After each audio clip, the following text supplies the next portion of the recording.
Welcome to the podcast of and for the people, the greatest football podcast on earth, Real Francamente. My name is Franca, I'm your host, and I'm so grateful for each and every one of you. Are you ready to bias your football content? Let's go. Hello!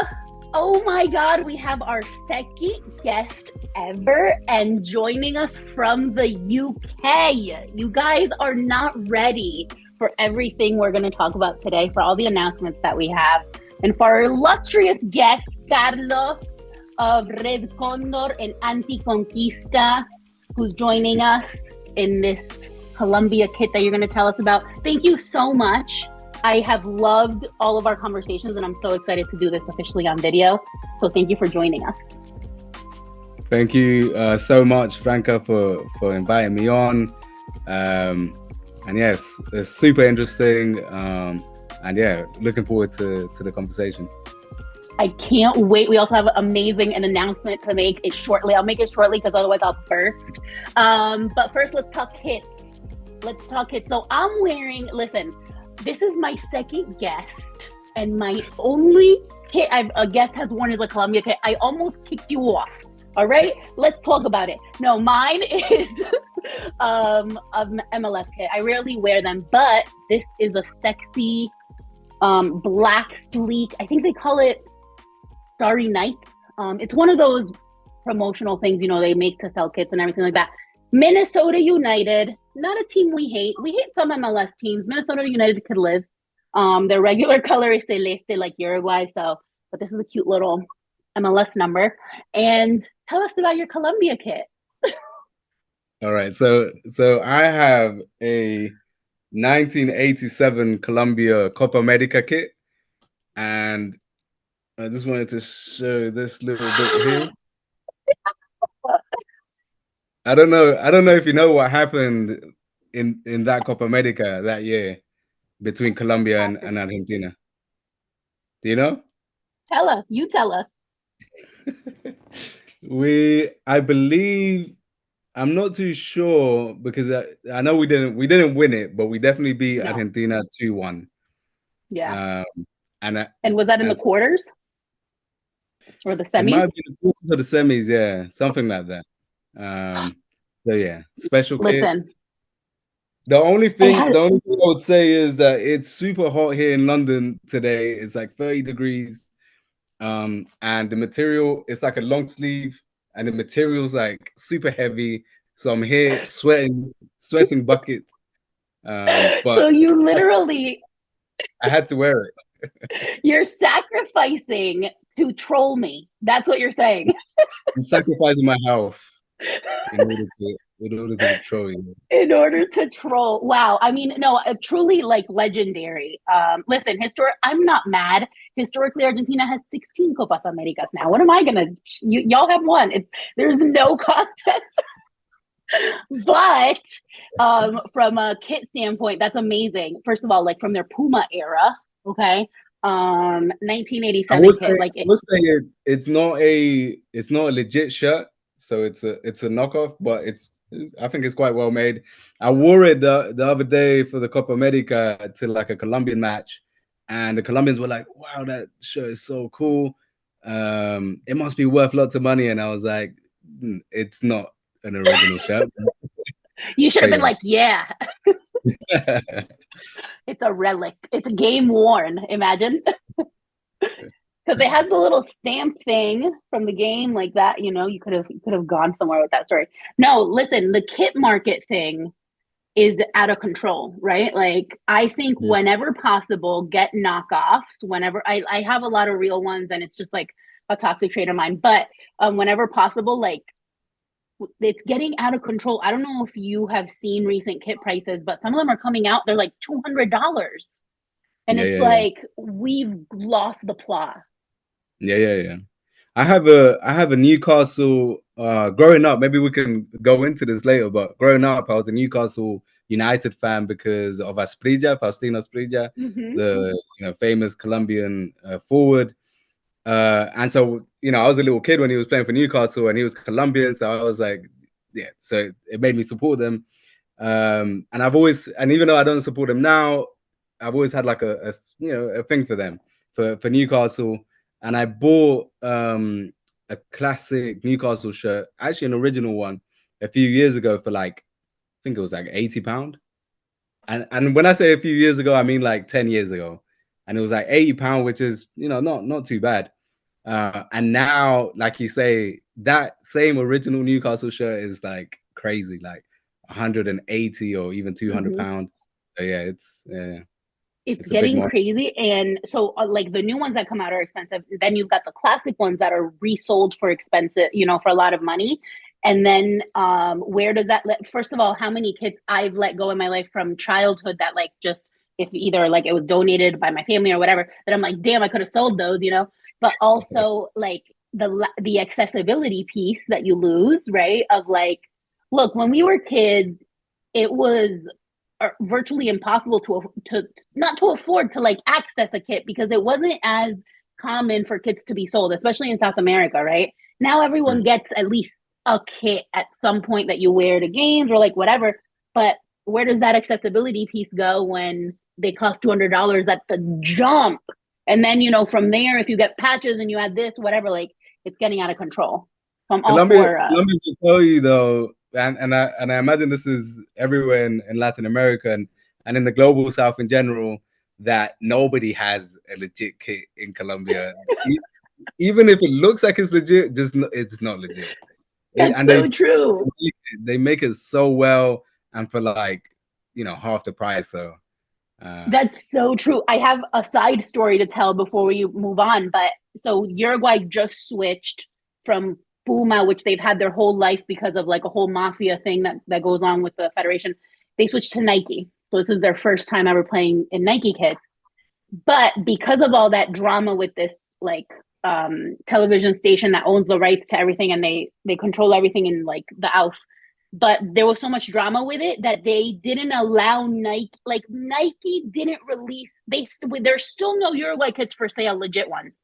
You really. can't get it. Like you can't get it online. You can't get it at the Nike store. Like they don't have them yet because there's all sorts of back and forth if they're going to stick with Nike, if they're not. It's a whole mess. It's a whole mess.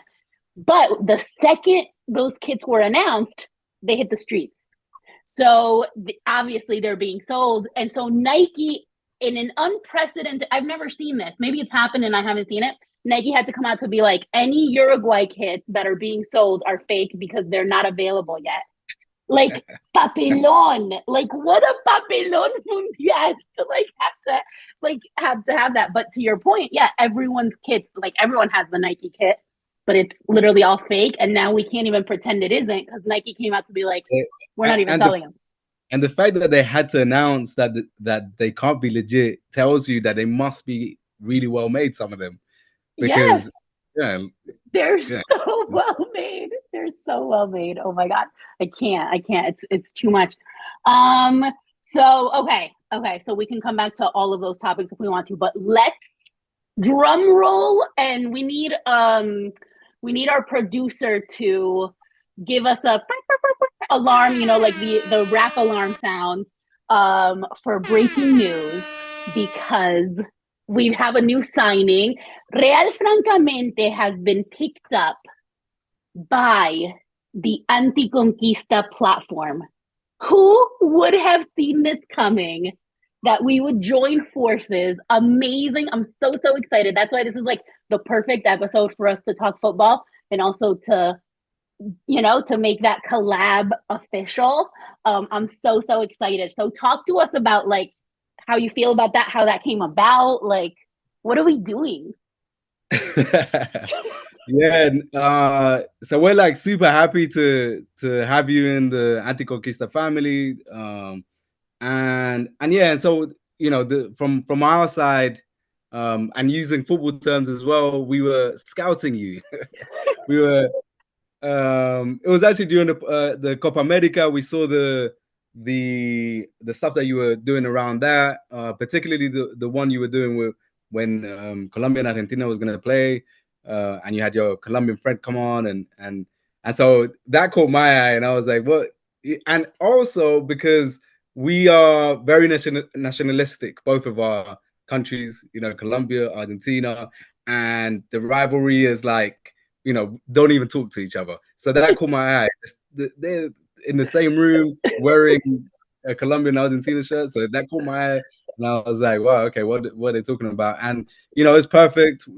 I loved what you guys were saying in terms of solidarity between the two countries instead of that petty kind of like, and sometimes not even petty like that rivalry that doesn't make sense. That's super nationalistic and rude and sometimes even violent. Whereas you guys were like saying stuff like we need to show solidarity with each other, and I forget the exact terms that you guys were using, but that caught my eye, and also obviously the politics of it as well.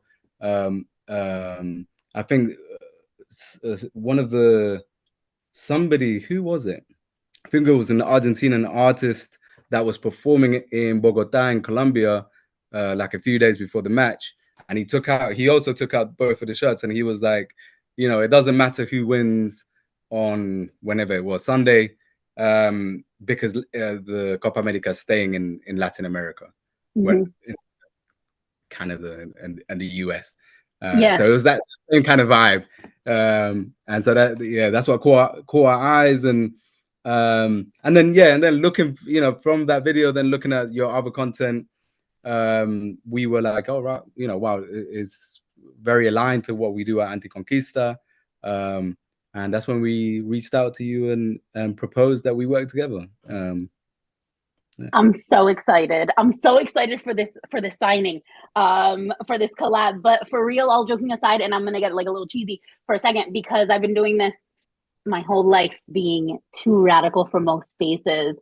And Francamente is the first time that I was like, I'm gonna say what I want, and maybe I'll have 2 listeners, but I can at least have a space where I can like say stuff how it is. You know what I mean? And I've like stayed consistent with it. And sometimes it really does feel like, what's the point? Like, what is the point? Who's like, because you get canceled by imperialists and by capitalists, and by people who are like, like what we've talked about Palestine, even before this most recent situation, let's call it, because everyone's acting like it just started in October. Obviously it didn't.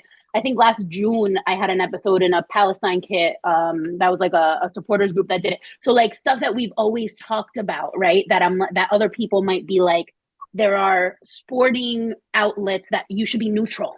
That's why one of our slogans is like, abolish neutrality. Like, what do you do? Like, bias your football content as like a verb, right? Like, be more biased in that regard. And so, but it feels lonely. And so it was amazing, because I've always followed Anticonquista, like, obviously. I followed Red Condor for a long time, and I'll love all the content. And it's hard to find a space where you're like, you be your authentic anti-capitalist, anti-imperialist self, and also get views. It's one or the other. You're not going to get both, right? Unless a collab like this happens, and then I think that's beautiful. So like, yeah, like our message. And look, let's not get it twisted. I am crazy when my teams play. Like, don't film me watching Uruguay playing Argentina. I'll like talk about cancellation. You know what I mean? But then it's like, but you come like rationally to realize like, people have died over this for what? You know what I mean? Like, it is a passion and it is a real thing, but also like Latinoamérica Unida, you can't preach that outside of football and then act like this is the be all end all. And that was our whole goal.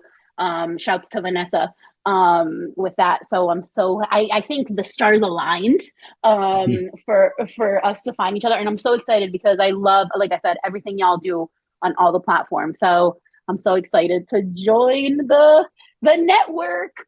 We're super excited to have you. We're super excited to have you, and we look forward to all the content that's going to be coming up. I'm so excited. And then later on, right at the conclusion, we'll talk a little bit more about what this will all look like, but it's out there. It's big news. We're going to share it all over the socials, and I can't wait. So yeah, we've already touched on like so much amazing stuff that we can, pull from. But one of the things that we've been chatting about behind the scenes, right, is this idea of like what modern football is. Well, you know what? Tell us about your journey as a football fan and your relationship with football, right? Because it's complex to be a radical person, an anti-imperialist, whatever, and be a football fan in 2024. That's a contradiction, right? So like, talk a little bit about that and your story. Yeah. So you know, as a normal Latin American boy, I was raised with a football, you know, going out from as early as my childhood as I can remember, going out to the park with my dad and my brother, and yeah, just spending basically all day playing football. When I got old enough, so I was raised here in London, and we live in what are called council estates, which I guess in the US you guys call like the projects, like, you know, public housing blocks. Mm-hmm. And so we'd come out of our apartments, and there is what we call the cage. There would always be a cage, which is like basically like a concrete space where people go and play football. And so from the age of maybe like 7, 8, when my parents let me go out on my own, I would be in the cage all day playing football. And yeah, and these were the times when Ronaldo, the Brazilian Ronaldo, the original The Ronaldo, was original. playing. So I would be there in the cage, you know, pretending to be the original Ronaldo, scoring a goal in the World Cup. And but yeah, so that's kind of like how my love for football came about. Obviously, my dad was a football fan as well, and he's a leftist too. You know, very political. Actually, our family had to flee from Colombia because of my parents' political work. So you know, the two can coexist: be a radical and be Mm-hmm. into football, which my dad is. And yeah, so he kind of instilled that in us as well. Yeah. And you mentioned you were a Newcastle fan first. So how did that switch happen? Because now you're a Crystal Palace fan. So yeah, so this is controversial. This is controversial because so I'm not the typical fan. I'm not a very loyal fan, and that's very controversial in football. But I will admit it. I would say I'm more of a fan of football. You know, I love Mm-hmm. watching football. I love watching a game. I like watching it without being too passionate about one particular team, because it kind of skews your view of what's happening. You know, I always watch. Well, I sometimes watch football with my brother-in-law, who supports Liverpool, and the way he watches football is like whatever Liverpool does is the right, correct thing. They're doing the right thing. They never do anything wrong. They never commit fouls. They never. But I want to watch football and even if it's my own team, I don't want. I want to see it how it is, Mm-hmm. basically. Explain, maybe justify a little bit why I've switched teams quite a bit. My first team wasn't Newcastle. My first team was Tottenham. So Spurs, North London, and that was because that was the area where my family, when we first came to London, that was the first kind of area we lived in, and we lived like right nearby to where the stadium was. So these were times when Ginola, I don't know if you know Ginola, it's an Italian, you know, a great footballer in those time, mid 90s, late 90s. Ginola, Les Ferdinand, so you know, Mm-hmm. they're quite impressive players as well. But that didn't last long because we moved to South London like a few months after that. Even though we kind of kept like a soft spot for Tottenham. But then when Faustino Asprilla, the Colombian forward, went to Newcastle, I think it was the only Colombian player here in the Premier League. So yeah, me and my brother very quickly changed to support Newcastle. And yeah, it was, to us it was incredible. You know what Faustino Asprilla was doing in Newcastle. I think he scored a hat trick against Barcelona in the Champions League. So yeah, he was like, and for us it was that representation too. You know, going into school and being like, wow, you know, he's Colombian, we're Colombian, and yeah, that was you know, kind of pulls you in more.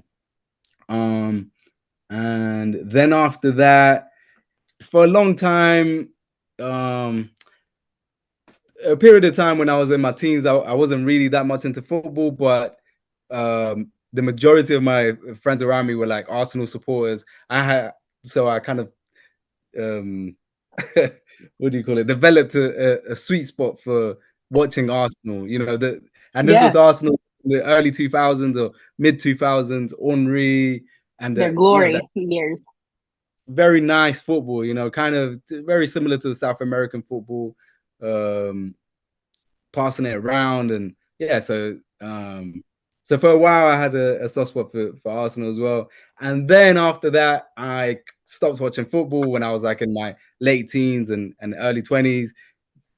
Way more radical in terms of my politics is when I started kind of organizing and you know joining political groups and creating political groups and all out activists. Like that's all I lived and breathed from my early 20s to probably late 30s, late 20s, sorry. Still, I would consider myself still radical and still organizing, but maybe not as much as then. And so I stopped watching football during that time, really. And I did feel that kind of thing of, football's for the for the ignorant masses. Football's the same thing as what they say about religion. The The opiate. the opium of the people, the opium of the people. And so for a long time, I didn't watch it. I wasn't really into it. And it's only been maybe in the last 5 years that I've gotten into it again. I live in South London, lived in South London all my life. So Crystal Palace, to me, made sense. Crystal Palace. Also, people who play for Crystal Palace, uh, I grew up around. I don't know if you know Wilfred Zaha, who was Of kind of course. one of the stars of Crystal Palace. I grew up with him Yeah. and his brothers. His brother's like my best friend. No So for me, way. it kind of made sense to support Crystal Palace. And I would say if people ask me, who do you support? I'd say Crystal Palace. But again, like it's not like the typical kind of like die hard fan. It's more like I appreciate it. It's a small club in the Premier League. I sometimes get invited to go and watch the football. Yeah, and it's cool. I like it. And it's a small team. I think that's what I also like about it. Yeah. And also like I also like telling my friends that why we're from South London. Like why are you supporting Manchester United or why is it Manchester United or Arsenal, especially Arsenal too? Like growing up, we had rivalry with North London. Young people from North London, but we're supporting their team. So I kind of friendly little digs that I make. Yeah. That's called bonds, right? The banter, which is so fun. You said so much stuff that we could literally talk for 7 hours about. But I want to touch upon first of all, it's amazing that you know Wilf. Let's hook it up and get him on the pod. But no, so I don't know I if have a little story about it that I like to tell people too. I skilled up Wilf when he was a kid in his back garden. please tell the story. But mind you, I'm a bit older than him, a few years older than him. So when I skilled him up, he must have been like 6 or 7, and I must have been like 10 or 11. So, or maybe in my teens. So yeah, it's a joke, really. That's amazing. Like literally, those are the kinds of stories that make my life. Like that's the stuff. That's what football is, right? Like, and it's so interesting when we talk about the dynamic of like if we are really about our work, if we're organizing, if we're like being super radical, then like football is the antithesis of that, right? But there's so many. I don't know if you have read Eduardo Galeano, Fútbol de Sol y Sombra. He wrote a book about football. By the way, like highly recommend. It's definitely on PDF all over the internet, like just for funsies, but like so he was obviously who he was, right? Like, an icon of leftist, resistance. He was exiled himself and everything like that. And he wrote this book, and even Sports Illustrated called it one of the top 100 books of sports of all time. One of the top 100 sports books of all time, because it's beautiful. Because the way Galeano writes is almost like literary history, right? Like it's history, but he writes it with such like a literary component that you're reading something beautiful. He writes a lot about Maradona, right? And so I think there's ways to marry football being radical and revolutionary, right? I always say, especially in the US, like in the UK, it's a little bit different. In the US, because it truly is such a marginalized sport. We have MLS and everything like that, but MLS is so corporate. It's such a marginalized sport that it almost like being a real football fan is already a little bit revolutionary, because it's like who it's not even one of the top 5 sports here, in terms of popularity. So there's that. But Eduardo Galeano does a lot of talking about Maradona and like the good old days. And one of the things that I always talk about, the philosophy of football itself in its inception, it's obviously switched, right? But in its inception, it was the democratizing sport, because you've got kids coming from the favelas and from the, from the slums of the world. And what do you need to play football? A balled up piece of newspaper in your foot. You know what I mean? There's no equipment. There's no pay to play, like except in the U.S. And so there is these pockets of moments where we still see that radical nature of what football is. And Galliano gifted me that, because it's definitely a controversy to be sitting here wearing a new kit. You know what I mean? And be like, oh, fuck capitalism. But you do find those little pockets, right, of moments where you're like, shit, like we still got that little tiny bit of magic. So read that, like, just for funsies, because you'll love it. And I also jotted down the fact that you mentioned, right, like what representation meant to you, like seeing a Colombian play. Like a thing I have said before, but I just want to I want us to unpack a little bit, is the fact that Premier League was not shit until foreigners came. And foreigners specifically from Africa and South America, right? And Premier League was the last of the big leagues to allow foreigners to come in. Like Premier League in the 90s was long balls and no vibes, right? There was nothing. There was no jogo bonito. There was nothing, right? It was ugly as hell, right? Until we came to make it beautiful, right? And that's the thing Galliano says. He says the Brits invented football, but we perfected it. We being like the South. And so that's a really interesting thing, that you're coming up at the same time where we're seeing a lot more of this representation. We're like, look, y'all, like, to the Brits, right, who think they have the best league in the world, and that's arguable. Like, you weren't shit until you had to have us come save y'all asses. Because if you didn't start to let foreigners in, you would never compete with La Liga, with Italy, with these leagues that already had been having foreigners coming forever. And that's another little like pocket of like resistance, I think.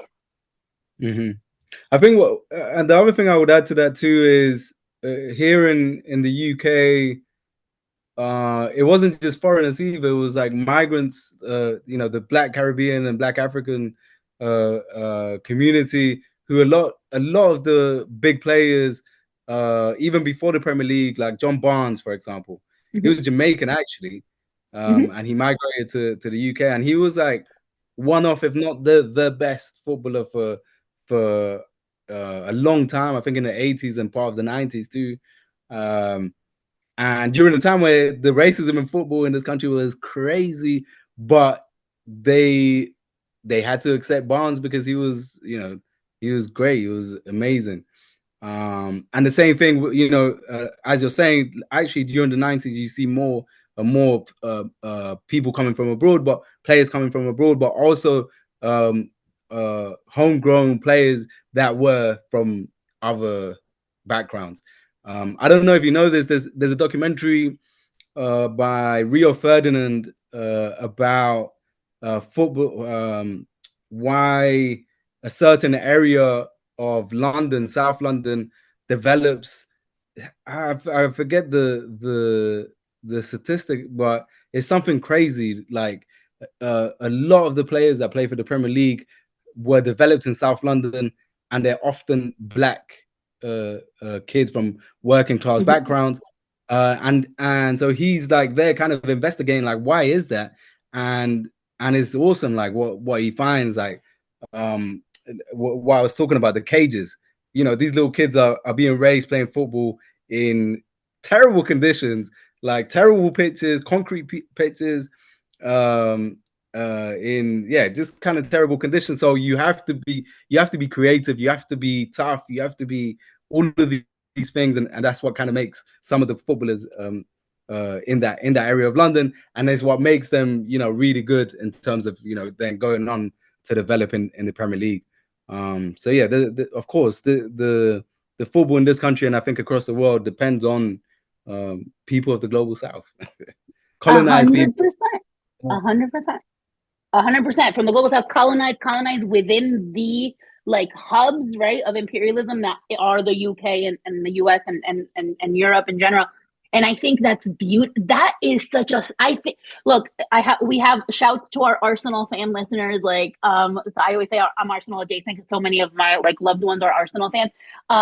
But shouts to them. But I'm about to say something in that realm, right? One of the most beautiful things about Arsenal in these last couple seasons, and I think it was, I don't remember if it was last season or the season before, we did like, not academic of any sort, just like anecdotal research, right? And we were like, shit, is Arsenal the blackest team in Premier League this season? And they were. I think it was maybe 2 seasons ago.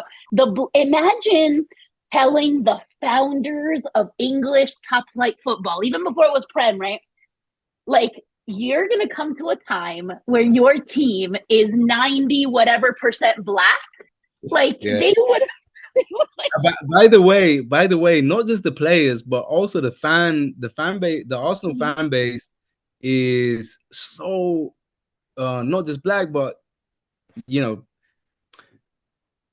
as somebody, so I go to watch Crystal Palace. Crystal Palace is not really like that, but maybe a bit more. Actually, the team is, but the fan base not so much as it is with Arsenal. Very black, very migrant fans going to watch, diehard migrant fans going to watch Arsenal. It's not really like that, and going to Arsenal and witnessing that is quite cool too. You know, even though I don't support Arsenal, but going to Arsenal and watching, being there in the atmosphere, it makes you kind of feel safer too. You know, because obviously football fans, and especially football fans here, it can be, and it is a lot of the time, very aggressive and very racist, violent, and all of those things. And so going to watch, you know, going to Arsenal, the atmosphere is less like that. I would say a lot less like that. Yeah, and that you know, it doesn't. We always say this in every space, right? But of course, it applies to football. Like, you know, people say, "Oh, it's 2024. This shouldn't be happening." And I'm always like, well, what have you done to make it not happen, right? Whatever it is, what have you done to make it not happen? And usually people are like that, you know?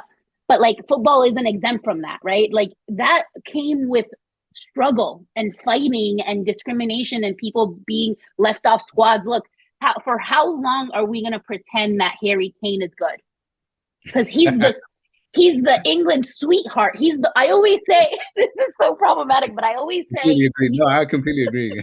He looks royal, but in the inbred sense, right? Like, that's not a compliment. Like, what are we doing? The man has never won a single trophy, and you're going to still pretend because you don't want, well, we can talk about how United has ruined Rashford, but in his moment, you don't want Rashford to be the face of England.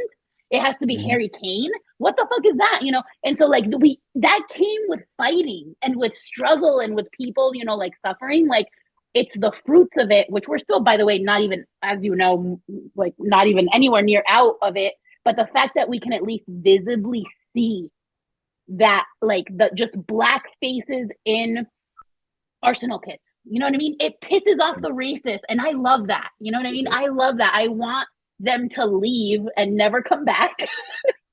And then we can take over, you know, like the globalized colonized, the global South colonized people, because like it's such a beautiful thing. Arsenal also, by the way, as a brand, because they're brands at this point, right?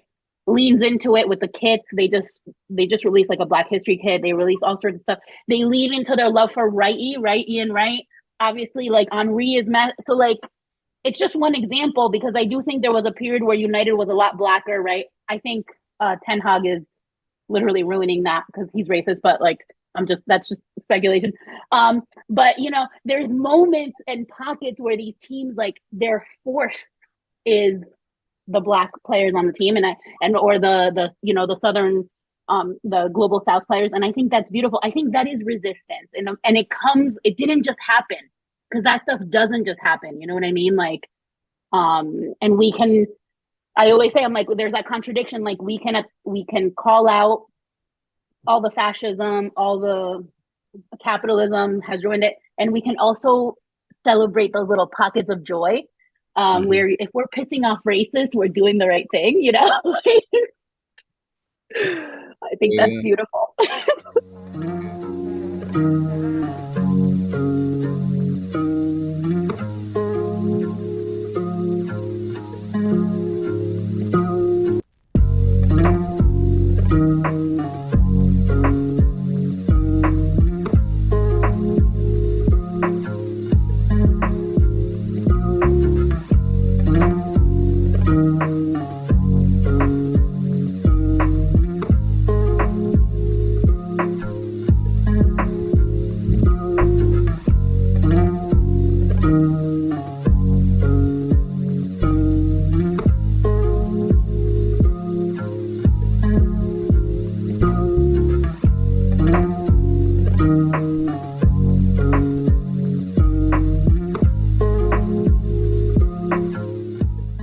y'all, my name is Franca, and if you are confused about why I'm showing up on your YouTube feed, it is because my podcast, Real Francamente, has joined the Anticonquista collective, and I am so excited. If you want to learn more about what we're about after this amazing episode, check out our website, www.realfrancamente.com. Follow me on Instagram at Real Francamente. Shoot me a message. Post a comment, connect with me, let me know what you think, and I hope you like it. I hope you stick around, and I look forward to bringing you more content in the future.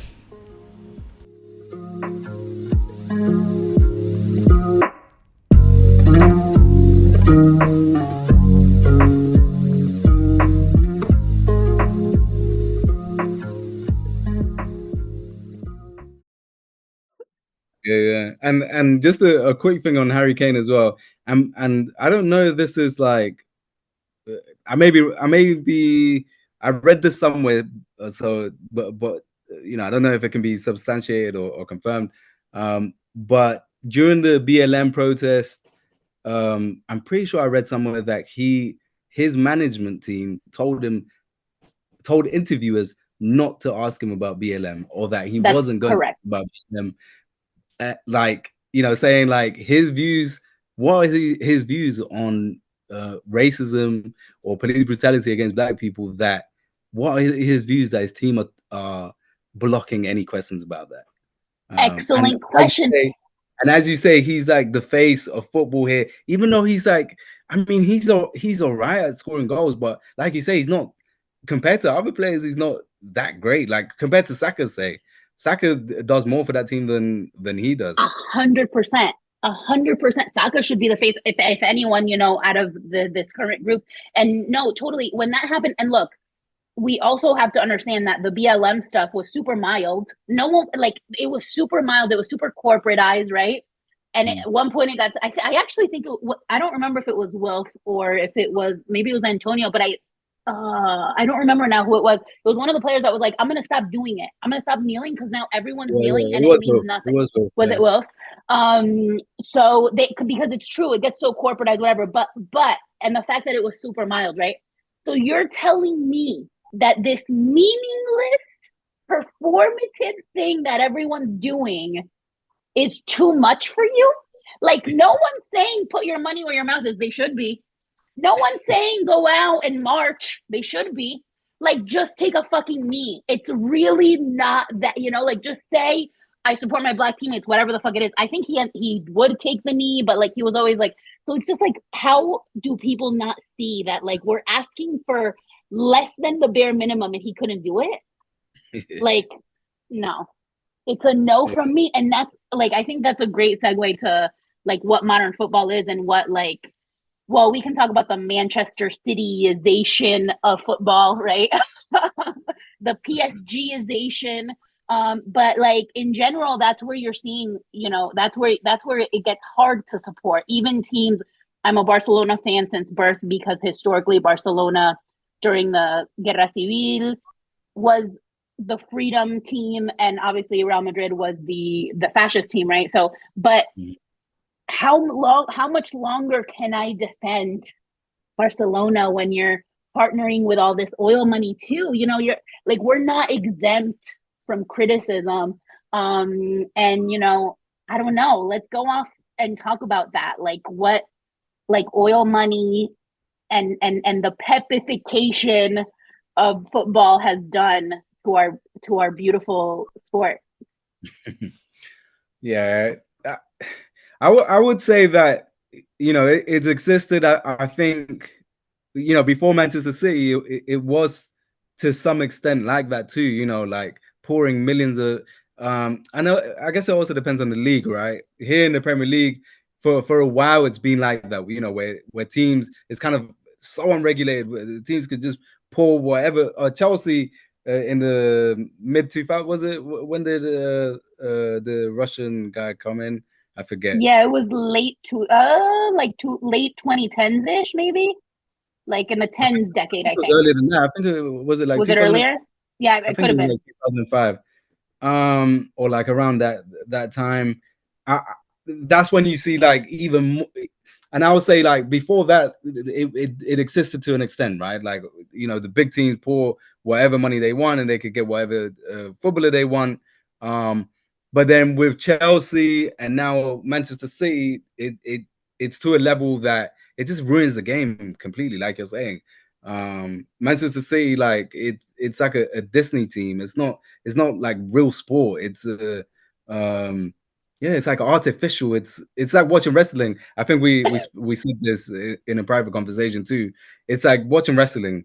You know, what's the point? Like, for a kid that doesn't know, maybe like it's entertaining.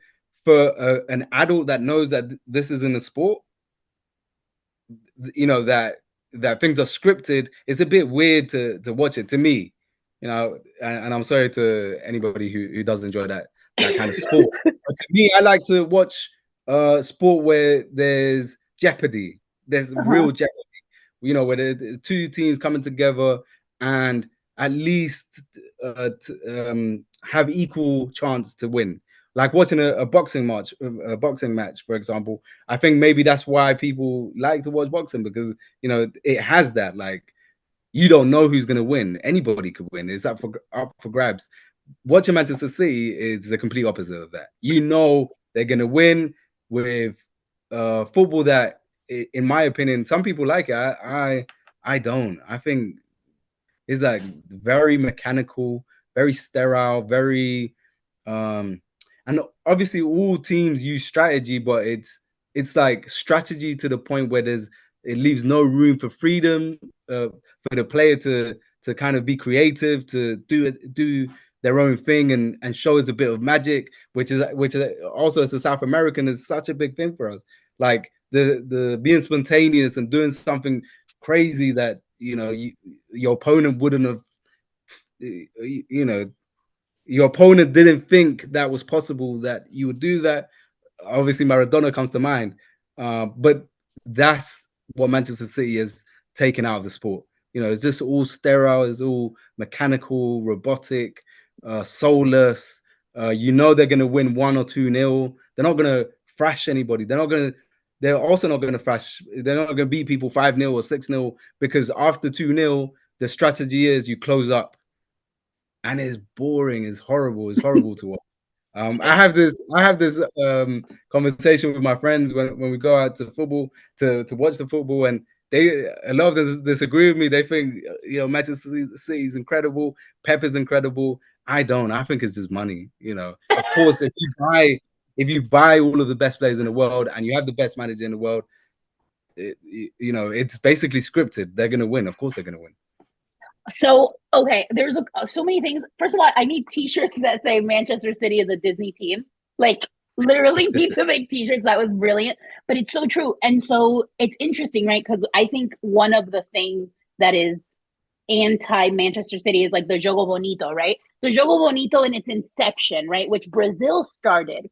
And it's really interesting because if you watch the Euro Cup, everyone, and this is disgusting, everyone was like, the commentators were associating Jogo Bonito with Spain, because they were saying things like, "Where's Jogo Bonito?" And it's like, bitch, in the global south where it started, okay?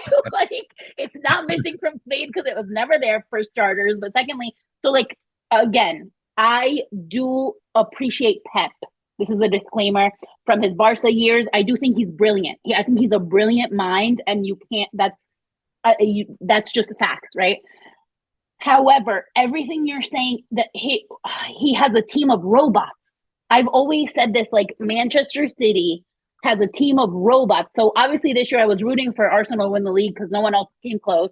So I was really, really hoping that Arsenal could put it off so it wasn't Manchester City, because it's boring. They win every year. Like, you're becoming another Bundesliga, right? Where every single year it's unpredictable. You're okay, like, Manchester City's going to win the league, right?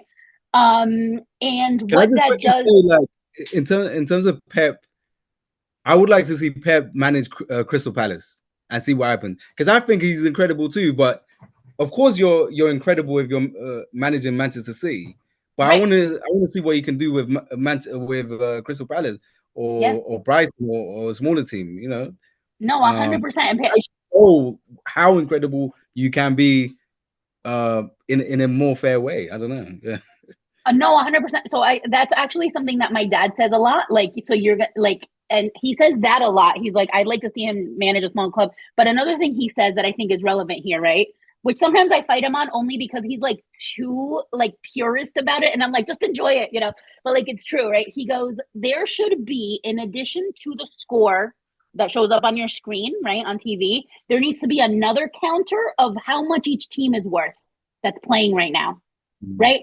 If you put the net worth of each team and you got a Manchester City playing a Crystal Palace, right? What would that do to the sport? And it's so true, but because I can't like admit this to his face because we all have to fight about it. But like he's so right, you know what I mean? Like it's become such like it's become a joke.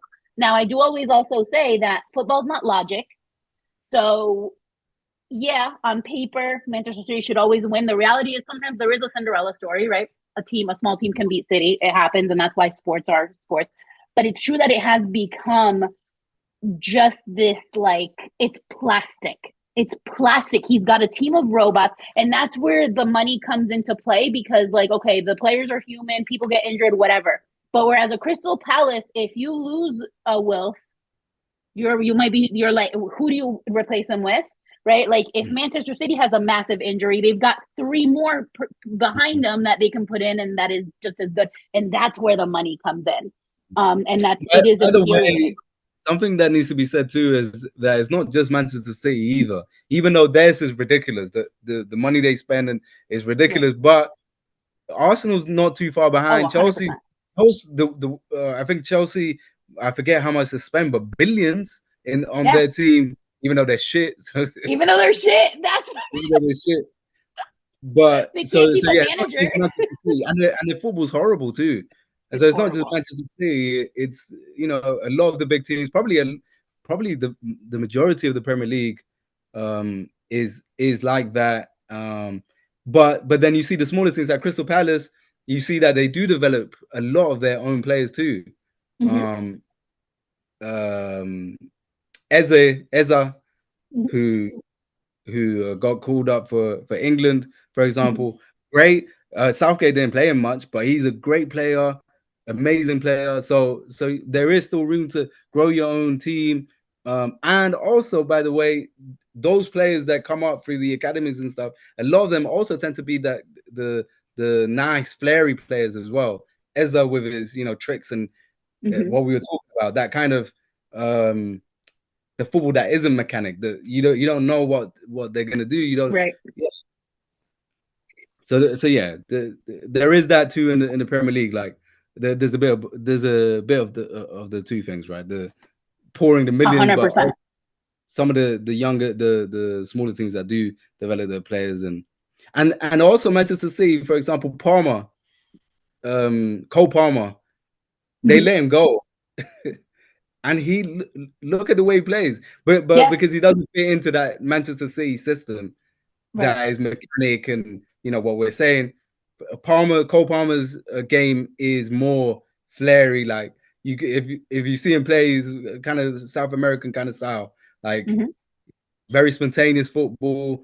And of course, he left Manchester City because he doesn't fit into the model of the mechanic. Right. And there's another issue. Well, one thing I want to say is that what I always say is that Chelsea's the most fascist team in England. They just are. They just are. Like, I don't care. Like, they're just, I can't stand, there's no redeeming quality to them. So we can hate on them all day. Another thing is when players are like the more flary or like the more jogo bonito or like that more kind of like spontaneous, there is the difference in the way that commentators come for them if they are Black or racialized in any way versus if they're white, right? Because I just thought of that when you said it, because I was like, damn, look at how many players get trashed in the media because they play that style of football. That's that like Brits just love that ugly, like long balls, and like don't smile on the pitch. Like that is infuriating too, the way they like talk about these players, Yeah. They love Palmer. But by the way, Palmer's, I think, mixed race. So even though he's got a little he's got a little flavor. Maybe that explains the way he plays. Maybe. No, for real. And you find out these things. I think another one that is in discussion is I think it's Calvin Phillips, where people are like, is he part black? Is he not? There's all these like discussions and all joking aside about how, how silly those discussions are, like it's true when it makes sense when you learn like, oh, that's why he's got a little flair, like that's why he has a little bit of that flavor because, there is all sorts of this might be controversial, but I have never seen you know what? That's a lie. Joe Cole. Say the thing. I was gonna say I have never seen a white English player that plays like a South American kind of football. But Joe Cole, Chelsea back in the day, early 2000s or like 2005 is kind of time. He was quite flary. He was good. Now that I think about it, who would I say that is like? Because truly, like I'll have to think about this. This is my homework. I'm gonna think about who is my white player that I would put it. I don't know that, but that's the fact that it's hard to come up with. Is so telling. I also am reminded when we were talking about all this, right? The Euro Cup and the Copa America happened at the same time. And there was one night, it was pretty early on in the Copa America, where there was a game, I don't know if you remember, and it was no one big. I think it was like maybe Venezuela was playing. It was like two teams that were no one, right? And it was the best game of the Cup. It was the best game of maybe Canada was involved. I'll have to look this up because I definitely like tweeted about it. It was the best game. It was like just constant, and it wasn't even like fighty, and it wasn't like violence. It wasn't about that, but it was like just speed and goals and like grit, and there was and everyone was freaking out about that game. They're like, who would have thought this would have been the best game of the Cup? I think actually maybe it was Venezuela that was playing because Rondon I think scored the goal of the Cup. Maybe that was a different game. Anyway, my point is we're also conditioned, and especially when we look at the contradiction of Euro Cup happening at the same time, so America, but to that boring style, to that because you watch the major leagues and it's like, yeah, it's boring, and then we have this beautiful like no barriers, no what's the word? No boundaries. They were just it was like back in the day, it was the olden days, and we all loved it. And I was like, damn, we're all deprived of this like beautiful football all of the time because we watch freaking Premier League. Like it was so great. It was so great. But that's where in the Euro Cup, in the Euro Cup, it was the same. And you know what game the best game I watched was Turkey against, I think it was the Netherlands. Turkey against the Netherlands. Yes. And Turkey's game, because they don't play that football either. They play more like us. I was watching it with my dad, and we were looking at each other like, this is like our football. The way they were like, no rules, like no. I mean, of course, again, like there's a broad strategy that they must have had. Yeah. But in that, they were like, the manager was like, do your thing, like just run down the wing, and you were seeing like kind of South American end-to-end football. It was beautiful. And then the rest of the games were horrible, like horrific. The final was awful. I think there was a couple of games, maybe like was it Spain against Germany? That game was all right. Like moments in that game were like kind of, what that kind of football that we're talking about that we like, that spontaneous and beautiful. But in general, it's the that Manchester City capitalist billionaire football, oil money football, horrible, like just who wants to watch that? Yeah.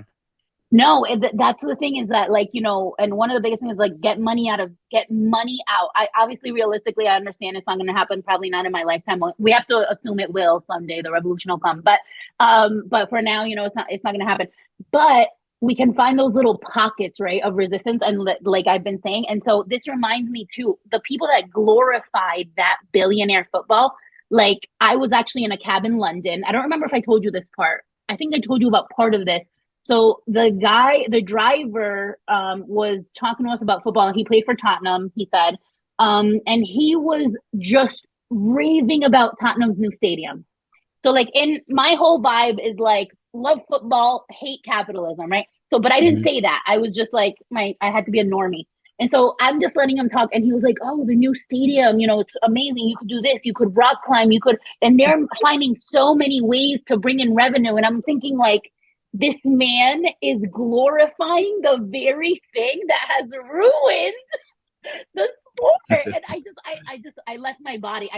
Sometimes I disassociate because I'm just like, when I'm talking to normies, I'm just like, but we're headed in that direction because Tottenham just got that new stadium. So like even teams that are at Manchester City, like you said, like it's trickling down. I mean, Newcastle just got that injection of oil money. So who knows in the next few seasons if they won't be the new Manchester City, and like I think resistance includes holding on to those moments of like, no, this is radical, like this is radical within it. Talking about stadiums. So obviously I support Crystal Palace, and I go to the and they're one of the smaller clubs in the Premier League. Their stadium, Selhurst Park, is tiny. It's like, well, compared to the bigger team, I think it holds 20,000 people. But it's the best stadium. Everybody says Crystal Palace's atmosphere is the best because you go there and the fans are like constant. Also, because it's so closed in, you hear everything. It's like a theater. You can hear the chants. You can see the players. Whereas if you go to one of the big stadiums, the players like miles away. You can barely see them. The noise is so echoey. You can't really hear what people are saying or chanting. So yeah, like all of those things come together to kind of ruin football. The corporate stadiums and just the money. I guess 100%. we're purists. People are going to say we're purists, but yeah. They'll say we're purists. Taking into account that a lot of the South American stadiums are like huge, and they built them like decades ago in the 50s, in 1930. But you have that. So one thing that I love, and I want to see Selhurst Park, I really do. One thing that I love about what you said is that the atmosphere piece is so important. Like I've been to Arsenal games, and I've been to actually Arsenal Tottenham, and like it as a South American person who's been to games in South America, and like I'm a Boca fan, like they're psychotic. They're psychotic. Like Peñarol, like it's insane. You literally can't. There's certain games in Argentina you can't go to because the buses have bullet holes in them. I'm not saying that is a good thing. I'm just saying like the difference, right? And you go to a game in England and it's like dry. I actually went to a West Ham game that actually they played Newcastle in that game, and that was a cute little experience because it was like different, like West Ham like stadium, even though it's still a massive stadium. And this also reminds me of the small stadium thing. When Luton Town, I have been saying since Luton Town went up, I've been like, I'll say this sometimes like in silliness, right? I'm like, Luton Town is my boyhood club. I am 3 months old, it's my boyhood club. But one of the things I loved about Luton is that you literally have to walk through people's gardens to get in. And I think that's beautiful. Like, I think that's beautiful. That's the essence. You go to, and look, the Emirates is gorgeous. It's beautiful. It's got history and everything like that, but it's very like everyone neat. There's that's the worst game I've been to in my life is at the Emirates. Even though in general I have sympathy for Arsenal, as we were saying, is the more diverse team I'd say probably in the country. And there's good things about it, but that stadium is, to me, it's cold. Maybe it's like silent. Maybe it was also the seats because I was like, I could really high up. Yeah. So I am also a big basketball fan. I'm a Knicks fan, and it's like a life of suffering. But when the Nets sold out and went to Brooklyn, part of the like banter, the bants, was about the Brooklyn, like Barclays Arena, which is in Brooklyn. Like they call it the library because you go to the garden and it's an experience. Like literally, that's a whole other show. But my point is, the Barclays is the library, right? I think the Emirates is the Library of England. Like, especially for being a big team, like you would be, you're like, where are we right now? There's like there's some chants, but the chants are even so like neat, and everyone's just like, their little claps, and like it's just there is no atmosphere. Yeah. And that's a beautiful thing about small teams is that they're able to retain that, right?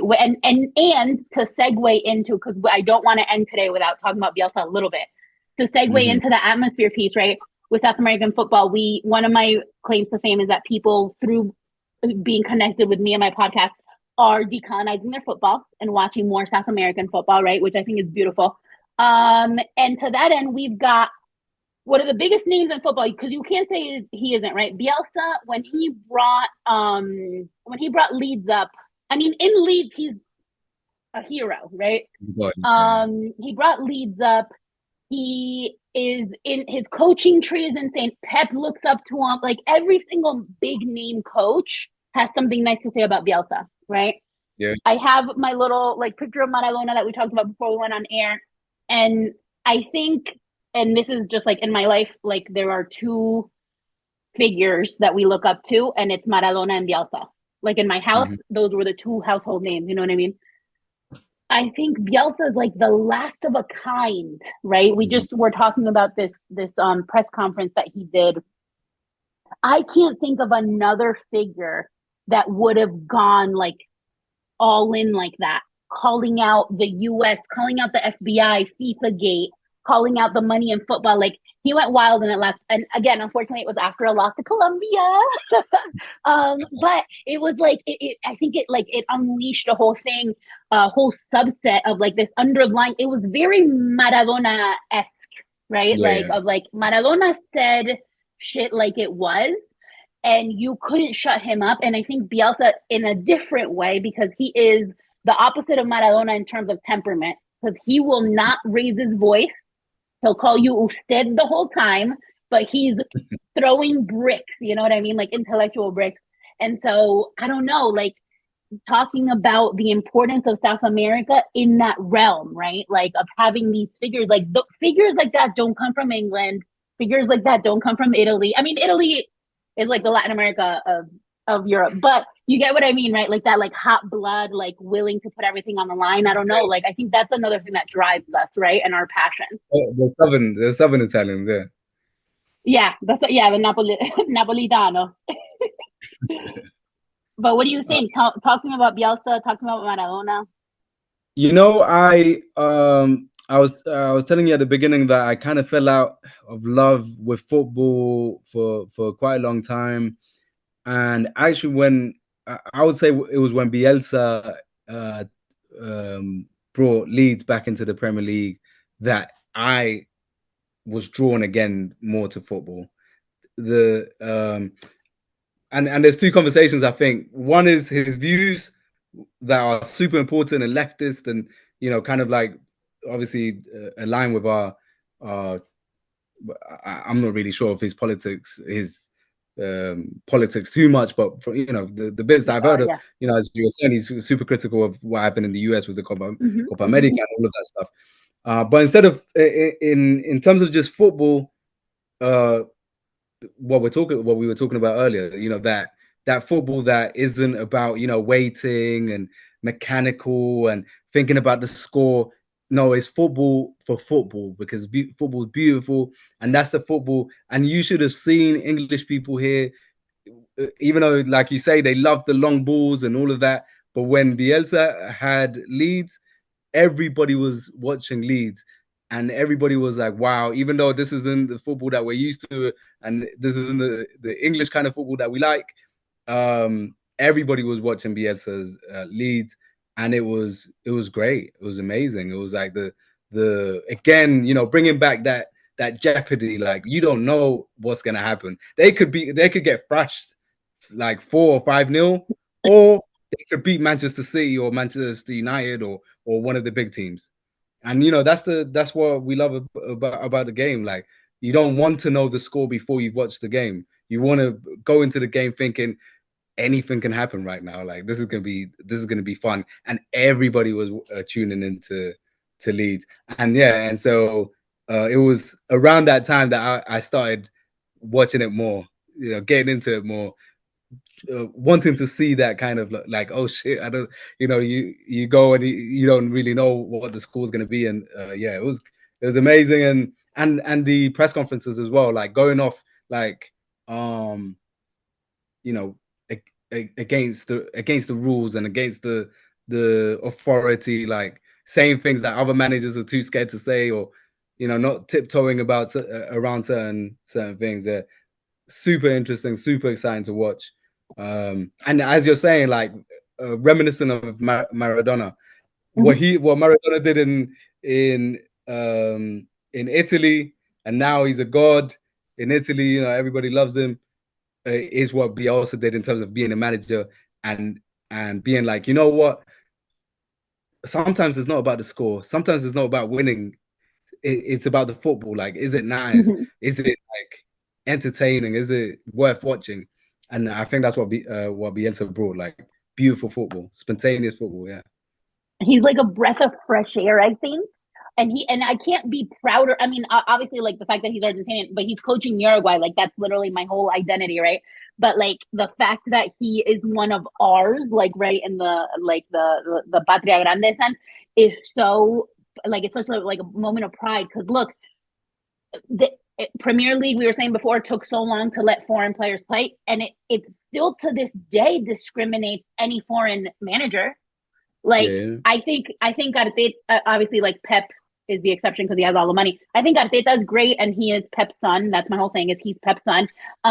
But then you've got who else, right? That's not British. And if anyone ever tries to come, there's so many but this and but that, and they're not given a chance. They had Conte like that. That was talk about iconic press conferences. The Conte conference where he said all the stuff. If you haven't seen it, oh my god, I sometimes watch it just to fall asleep because it's beautiful. But Conte lasted how long, right? Pochettino again, like last how long? And so like Bielsa has, as a South American like right manager, had like took the whole country by storm, and like those old racists hated it because they hated that he wouldn't speak English, and he can speak English. He just doesn't. He's such a purist in the wholesome sense that he didn't want to offend anyone. That's why he always used the translator, which even if he didn't, it would be fine to use a translator 2024, But like, I think that's what it is. It's that like breath of fresh air of like, damn, there really is no one out here. Like you watch press conferences and it's so boring. It's like, whoa, tell us about this and the injury and whatever. Like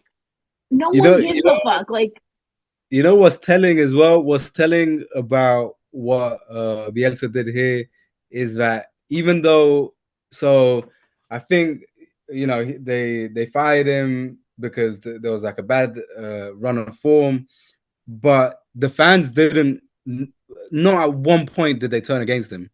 They no. wanted him to stay, even though they were losing. They wanted him to stay because they loved the football. They loved what he was doing. They loved his press conferences, the way he spoke, the way he was passionate about, the city and blending in and actually, going into the city and I think he used to like walk around the city and like he wasn't like he wasn't famous, Right.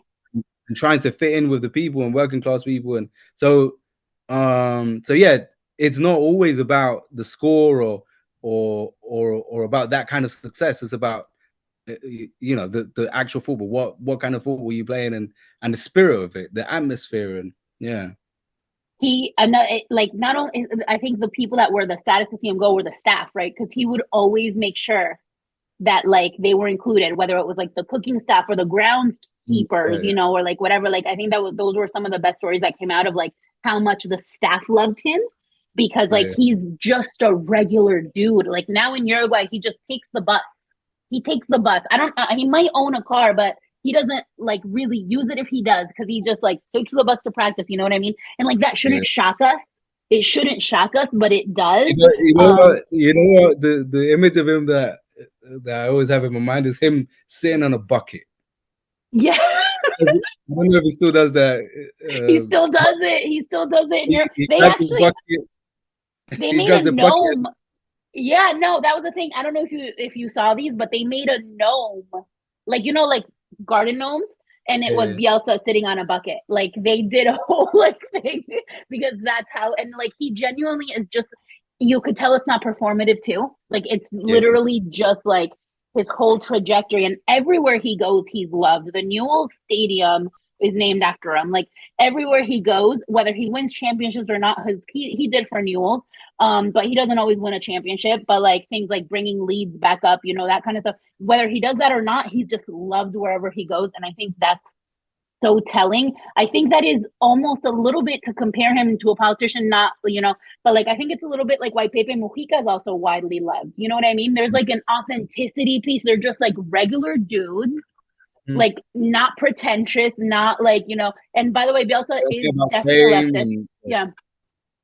Like just right, like they wear regular stuff. Oh, another thing, and I think I wrote about this back in the day, but another thing is that he just wears athletic clothes, which might seem so silly, but like Pep wears his little like expensive sweaters and Stone Island and whatever, and like Bielsa's like just regular Adidas sneakers. yeah, and I think that's maybe we're looking too much into this because of our views, but maybe that's the whole bucket thing too. Like, because a lot of the shots you get when you're watching the matches of the managers, when they are sitting down, they're sitting down on the, that fancy, it looks like a sports car kind of seat. Yeah. And then it's like the branding on the back of it. Could it be that he's like, fuck that, I'm gonna sit on the bucket and I don't want to like be have the shot of me be right next to the sponsor the whole time. He doesn't want to be complicit in capitalism. What a base king.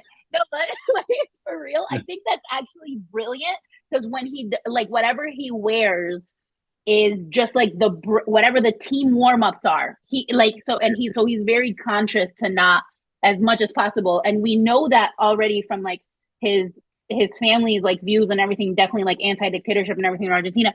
But also like the fact that he would call out the money thing, the fact that he would call out FIFA Gate, literally in the US, sitting there being like, you like none of y'all are saved. You know what I mean? Like FBI, like you're all complicit. And then there was all those memes making him into Che Guevara and everything, which I think is hilarious. But like, because you just don't see it, and that someone that didn't really have those views wouldn't let people believe that about him. You know what I mean? Like people. So I think those are again like these moments where we can be like. One little thing about Bielsa too that I read somewhere, and I forget if it's Pep or Pochettino, but when they took up a job, I think it was here. Anyway, wherever it was, either Pep or Pochettino went to Bielsa to talk to him to get advice, like what do I do and strategy, like because of the respect he had before he had come to Leeds. So before he had a name here in Europe, managers here in Europe were going to him as kind of like a sage or like a football master that people go to get advice and stuff, and people don't know that. And so he has this influence on other managers. He has this influence on football that people don't know about. That's kind of like an current.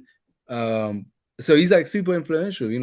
Not just because of what he does, but also I imagine everybody that goes to him to get advice and 100%. His coaching tree is massive, and Pep loves him. Pep has talked like openly about how he's one of his heroes. And Pochettino, if I'm not mistaken, because Bielsa coached Argentina, and I wonder if he didn't coach Pochettino when Pochettino played, but maybe not. But even if not, you know what I mean? Like there's this connection, and like, look, to have Pep, the number one face of for good or bad, right? He is the manager.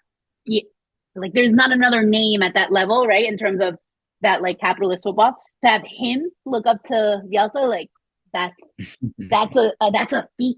You know what I mean? Like that's a feat. So Maradona would certainly be using all the advice and all the power that he could get from Bielsa.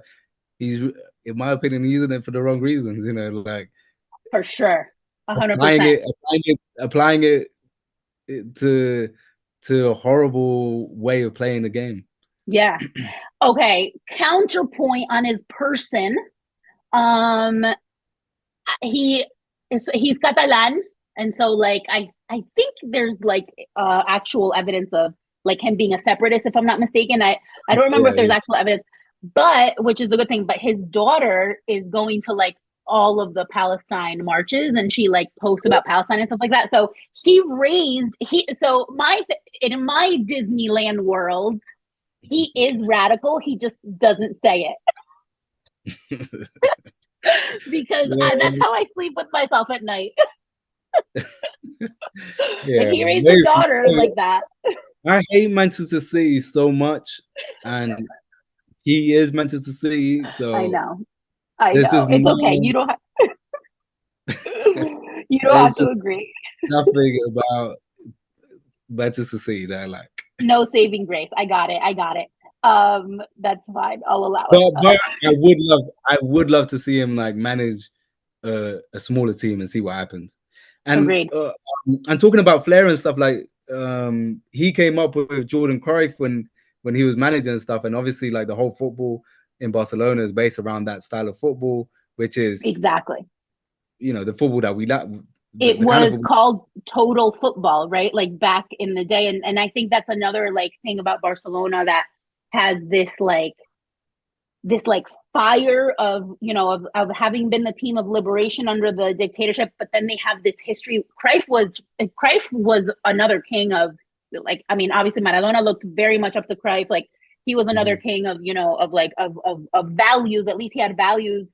He refused to go to the World Cup. That was just basically a front for dictatorship, that kind of stuff. And so that's not nothing, you know what I mean? And so like for me, Pep in my head is Barcelona.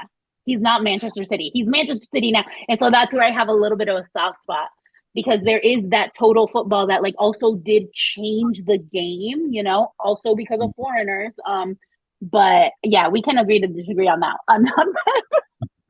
But every criticism is valid. Every criticism is valid because regardless of the reason, all joking aside, like he is complicit in all of that shit. Like, and the number one face of sports washing and all of that. And like he really could have so much influence. I'm not saying be a Bielsa. Like he could have so much influence if he would just say like like something like just.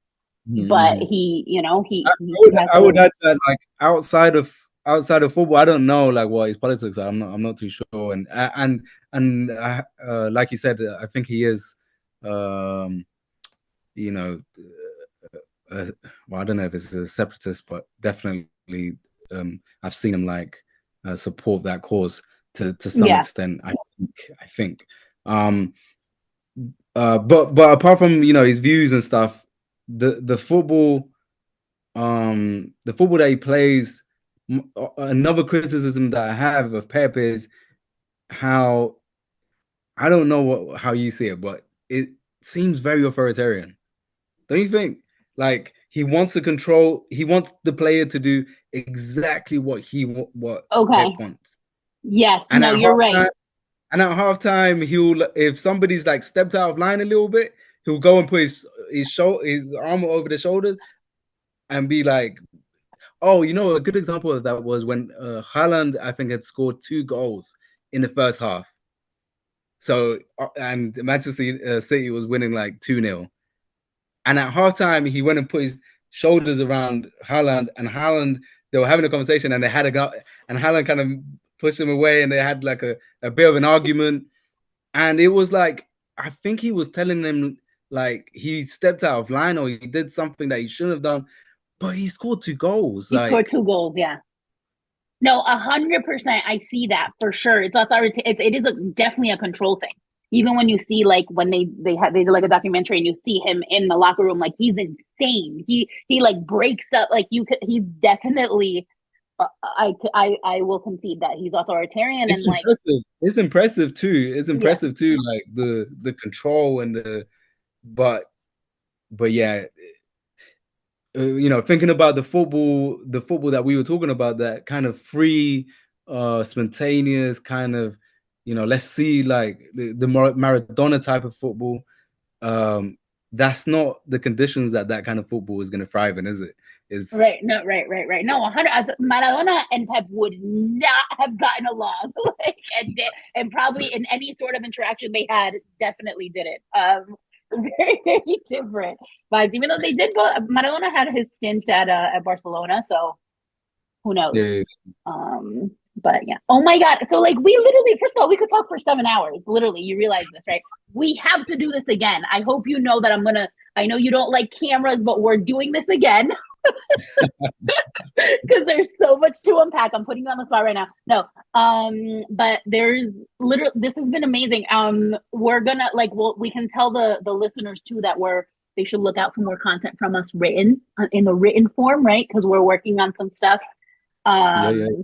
And I think this is literally everything. This is this is what we need more of. That's going to keep that like spirit. You know, I tell people all the time, I have a podcast about football, but it's not really about football, you know, because it isn't, because there's all of these other like things that come in, and like, yes, it's my passion since birth. I didn't have a choice. I don't have a religion, but I have football, you know. But we can be critical, and we can be like, we can analyze it, and we can have passion in our own way, do it as sustainably as we can. And there's so few of us. So we gotta stick together. So thank you. I think there might be a market for that, for like football and politics. You know, I haven't really seen any other podcast doing. Maybe there is. Book, no, there's not one like this, definitely. And I'm not even saying that like just because that's not a compliment to myself. It's just that I'm crazy. But there's definitely not another one like this. Because the other issue that we run into, and why a lot of my branding is like pink and glittery, is on purpose. Because the other thing is that like women in sports don't get taken seriously. So there's all sorts of misogyny that comes into play. So we get hit from all sides. It's like, oh, a woman, like, psh. And then it's like, oh, anti-imperialist, like, fuck no, you know. So we have to break so many stereotypes. But you're right, there is a market. Galliano's book is evidence of the fact that like politics and football are so related. And I presented in Sheffield once at like an academic conference, and that was about like La Pasión and the Rio de la Plata region, and like that was a good slap in the face to the Brits. They hated me, and I loved it. So I think there are definitely spaces that we can, not to use the word exploit, but that we can, you know, take advantage of. To get the word out there, because like, what are we doing? You know what I mean? Everything we do, we should have a critical eye on. That's my opinion. Popular culture within that football, like, what would we do? It would be so boring if we just sat there and watched a little match, you know? and the other thing is that, you know, as Latin Americans, as you're saying, you know, football to a lot of us is like religion, and we should embrace that, you know, just like how communists have sometimes also embraced Christianity, like liberation theology in Latin America is such a big thing, because you have to accept the reality that, you know, also bringing in the whole thing that is obviously a colonial imposition, and it's it has been a form of control for on our people for centuries up until the present. But the reality is that a lot of our people are religious, hardcore religious people, and so we do have to, you know, engage with that. And yeah, so football again, it is like a religion. No, 100%. Let's not forget that Fidel himself was a massive sports fan. Who was, I don't know, you might remember who it was. I mean, he was more, in this case, it was basketball, but there was one of the revolutionaries who like played him in basketball, and like Fidel like embarrassed him, and he was like, I almost like became a fascist because like Fidel's step over was so good. Like it's just a reality of our, you know, neck of the woods. Like people, like it's a part of it. It's a part of it. So how do we engage? What's the word? Like responsibly? I think this is it. I think this is it. So thank you so much. There's way more to come of this in whatever medium it looks like, but this has really been incredible. And I'm so excited to be with Anticonquista now. I'll take this opportunity to say that this podcast historically has dropped every 2 weeks.